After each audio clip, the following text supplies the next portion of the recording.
নতুন করে আমি বই ঘাটি নাই। আগে 20-30 বছর আগে যাও ইসলামের কিছু ছিল, গদ্য পদ্য উপন্যাস কিছু ছিল, এগুলো আস্তে আস্তে সব উঠায় দেওয়া হয়েছে। খেয়াল করে দেখেন। তাহলে এটাকে পরিবর্তন আনার জন্যে শুধু কি মানববন্ধন যথেষ্ট হবে? ওয়াজ মাহফিলে আমি যে বলছি আমার বলাটা কি যথেষ্ট হবে? এরা শুনেও শুনবে না, দেখেও দেখবে না।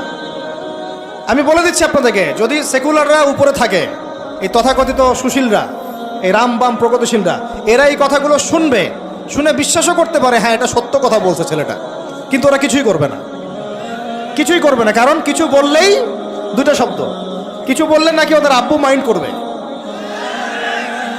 আব্বু চিনেন তো? আব্বু হচ্ছে কে?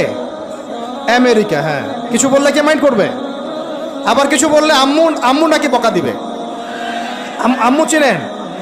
আম্মুকে না, আম্মু হচ্ছে ভারত। ওদের চিন্তাটা এরকম, কিছু বলবো না, বলা যাবে না, কিছু করা যাবে না, সংস্কার করা যাবে না, কিছু বললে আব্বু মাইন্ড করবে। আব্বু কারা? পশ্চিমারা। আব্বু কারা?